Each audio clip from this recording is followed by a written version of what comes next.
안녕하십니까. 정의당 대변인 박찬민입니다. 우선 현안 관련해서 말씀드리겠습니다. 먼저 주호영 바른정당 원내대표 연설 관련한 내용입니다. 오늘 주호영 바른정당 원내대표 교섭단체 연설은 바른정당이 아직 새누리당의 그림자를 벗어나지 못했다는 것을 명확히 보여줍니다. 주 원내대표는 먼저 보수 세력을 의식한 듯 안보 포퓰리즘을 운운하며 사드 배치의 당위성을 주장했습니다.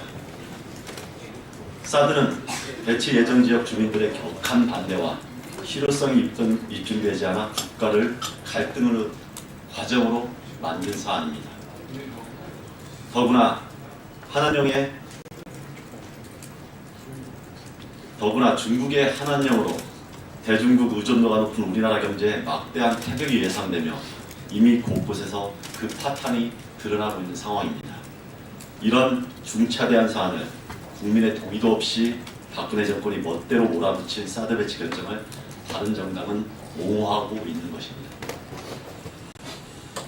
또한 주 원내대표는 안보 포퓰리즘 타령을 중심으로 유력 대선 주자가 유엔 북한 인권 표결을 북한에 물어봤다는 식의 종북 공세를 이어가며 야권의 군복무 단축 등을 군 포퓰리즘이라고 비하했습니다. 이런 색깔로는 바른정당이 촛불 민심으로 인해 새누리당과 잠시 떨어져 있을 뿐 여전히 구태를 벗어나지 못하고 있다는 것을 뚜렷이 보여줍니다. 바른정당은 저출산 문제 해결을 위해 육아휴직 3년 법과 칼퇴근법을 제정하자고 했지만 실효성이 있는 처방인지는 의심스럽습니다. 지금 결혼과 출산의 직면에서 가장 큰 문제는 구직과 집값, 여성의 경력 단절 등 아주 근본적인 질문들입니다. 이를 해소하지 않고서는 어떤 처방도 의미가 없습니다. 더구나 바른정당이 내민 해당 법안들마저도 기업들에게 어떻게 강제할 것인지에 대한 언급도 없이 단지 청년들의 이목을 끌고자 하는 사탕발림에 불과합니다. 면책특권과 불체포특권 폐지 등을 반복하는 레토릭도 마찬가지입니다. 말만 무성하고 결정적인 순간에서 기득권 지키기에 함몰된 국회의원들에 의해서 번번이 좌절된 사안들입니다. 만일 특권 내려놓기에 대한 바른정당의 입장이 진심이라면 먼저 진정성 있는 행동으로 입증해야 할 것입니다. 주 원내대표는 대통령 탄핵에 대해서 헌재가 어떤 결정을 내리든 승복하자고 했습니다. 탄핵 인용이야말로 헌정수호이고 국정안정의 최선 책임을 국민 모두가 알고 있습니다. 그럼에도 이 같은 발언을 한 것은 기각까지 염두에 둔 발언으로 탄핵 표결 당시 머뭇거리던 바른정당 소속 의원들의 행태를 다시 보는 듯합니다. 아직도 일부 수구 세력의 눈치를 보는 어중간한 태도는 바른정당의 정체성을 보여주는 것입니다. 주호영 원내대표와 바른정당에 구합니다. 바른정당이 참된 보수가 되기를 바란다면 그동안 새누리당이 저지르고 뿌려놓은 악과 구습을 모두 던져버리는 황골탈퇴의 일대 권력을 보여줘야 합니다. 국민들은 여전히 바른정당이 새누리당과 다른 것이 무엇인지 묻고 있다는 것을 명심해야 할 것입니다. 다음은 공정거래위원회의 외압 정황에 대해서 말씀드리겠습니다. 박근혜 정권은 역시 삼성의 또 하나의 가족이었습니다. 청와대가 삼성 세습에 도움이었다는 사실이 또다시 드러났습니다. 특검은 공정거래위원회를 압수수색해 청와대 외압일지를 확보했다고 합니다.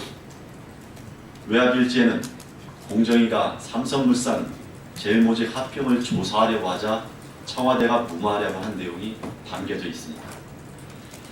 특검에 따르면 청와대가 공정위의 외압을 행사한 시기는 삼성이 최 씨일가에 80억 원을 송금한 직후입니다. 공정위 외압과 삼성의 최 씨일가 지원의 관련성이 의심되는 대목입니다. 박, 최, 삼성 커넥션의 또 다른 정황이라고 할 수 있습니다.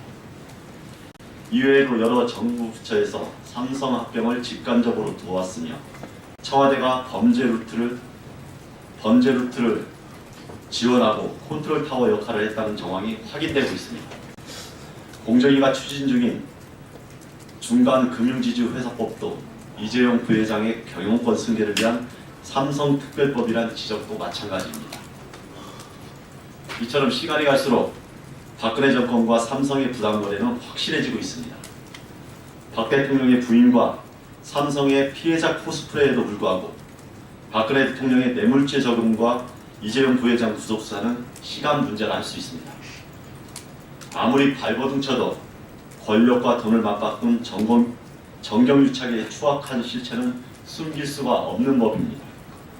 수사 대상과 내용이 산더미지만 특검의 변함없는 분발을 촉구합니다.